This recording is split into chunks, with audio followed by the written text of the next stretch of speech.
So the parking brake does not work on this 2000 C5 Corvette. Let's get it in neutral first. When I press up, there's no tension. It ratchets, which is a good thing at least, but there's no tension at all. And I should be able to spin this. Yeah, so it's not doing anything. Now, previous owner told me there's a certain way you can get it to engage. I think if you like press towards you, that felt a little bit better, but it's dragging. Yeah. So if you press towards you while you're pulling up, it kind of works, but not fully. That means we have an adjustment issue, or the cable's stretched and we need to adjust it to make it all work again.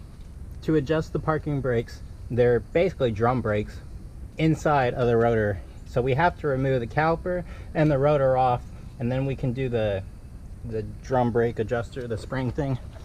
So this is a 21, two 21s for the caliper bracket. They're on there really tight. I wasn't able to get it with the ratchet because I don't have enough leverage back here. Got my big 1/2 inch with a universal joint, 21 shallow, and out it came pretty easily. So here's the giant bolt. There's one more on the bottom. Let's take that one out. Now the universal joint, you lose some torque with that. So got a deep 21, was able to fit it in, and it's coming off now. I might need to press the piston in a little bit, but that's fine. I can do that later if I have to. Let's just take this off.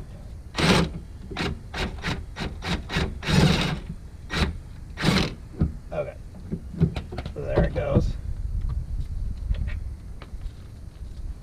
And this, yeah, we're gonna have to take the piston off, or depress the piston a little bit. Deciding to just take out the slide pins. We'll pull the caliper off. I don't know if you can depress it without doing that. So vice grip on, prevent the nut from spinning, or the slide pin. And there's one end. Okay.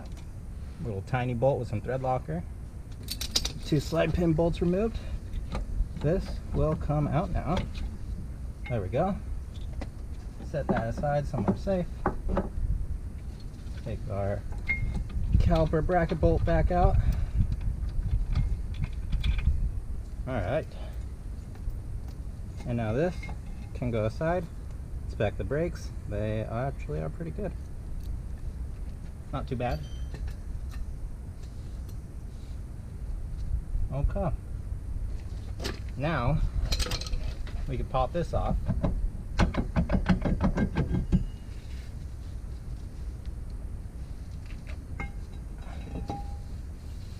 Not too bad on the inside. Here we have the star wheel. I sprayed it down a little bit to make sure it's freed. Just use some PV blaster. Now we are going to push the drums out, or the shoes out. So on the driver's side here, you push from the back, and this is the direction you go. On the passenger side, it's kind of the opposite. The wheel's spinning the same direction, but instead of prying on the back of the rotor, it'll actually be prying on the hub and using that as leverage to push it like that on the passenger side. But so let's get this extended. We're gonna go quite a few turns out. Basically, we want the rotor to be a snug fit when we put the rotor back on. So I got the wheel extended pretty good, and now try to fit the rotor on. It doesn't fit. So now we've gone too far. No big deal. We just need to slide it back the other direction. So I'm going to pry on the hub here, spin it back a couple turns. And it should be a little difficult to get the rotor on, but not so difficult that you have to hammer it in.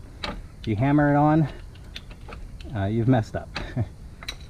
So there's a little bit taken out. There we go. You can hear the drag So I'm gonna actually go a few more turns out, but we're close.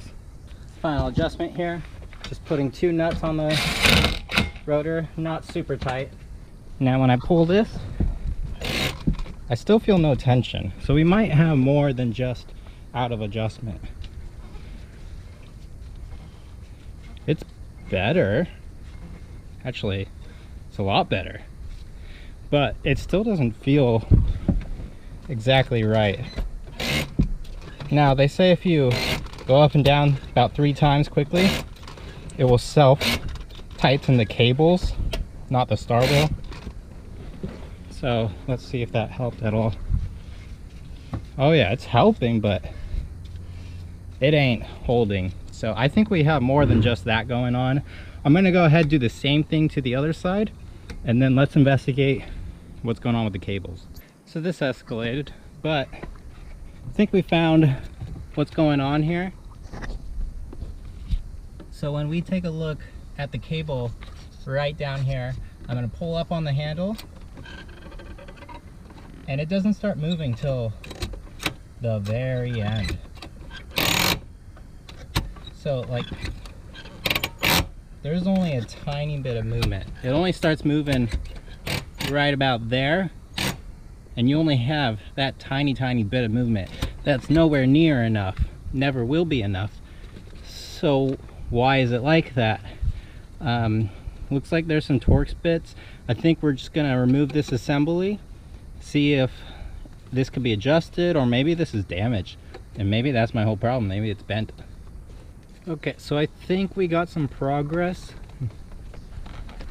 What's going on here is this pin right here was stuck, was not sliding. I gave it a bit of lube, seems to be sliding now, just a little bit. Let's get some more lube on this side. But this is the idea. When you pull up without pressing the button, it's gonna make contact with this and pull the teeth up and tighten the cable. Now what was happening is it wasn't doing that. So let's see how it does now. Okay, so now when I press up, you see how it didn't grab right there? It needs to make contact immediately, and then it pulls on the cable as you're going up, which is what you want. Instead, it's not grabbing till the very end, and that's a problem. Now, what I believe happened is this is damaged, this spring thing that is supposed to tighten everything.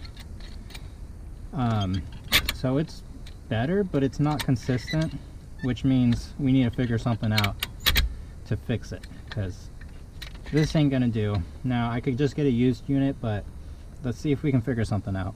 Observation here, this button has been sticking out a little further than it seems like it should be. It should be about right there. So I think the rod down here is bent, which is pretty common. Pull the boot up, there's a screw right here, take that out.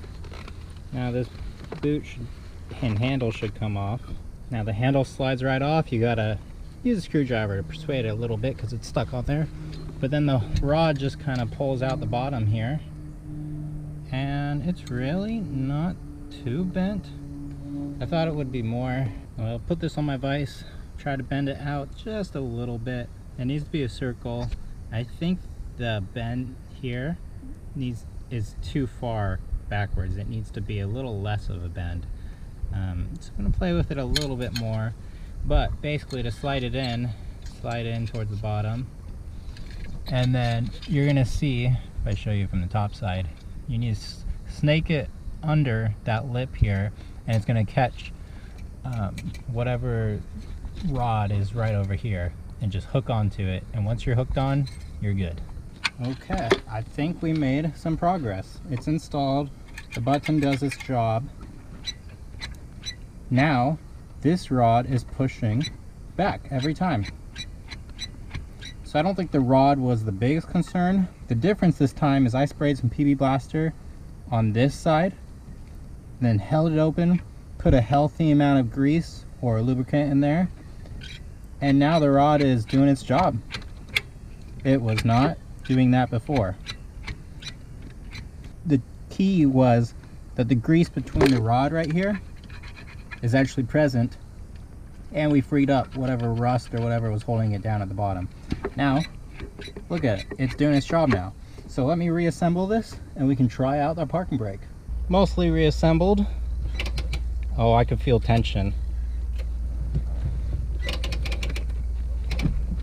Oh yeah, I think this is gonna work. I don't think I'm gonna be able to spin this. Nope, nope.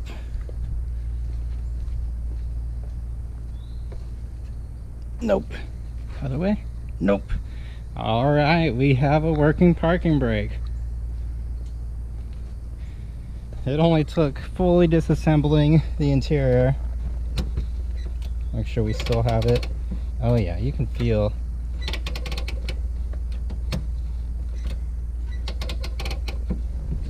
You can feel it. It is good. So that's like 45. A few more clicks and I won't be able to move this at all. That is awesome. Everything's back together. Still rolls both directions. Now if I pull up, I got tension and that's not going anywhere. Say this side. Nope. Nope. So that is a successful parking brake fix. Real lucky we didn't have to replace that handle. So I'll get the seat back in.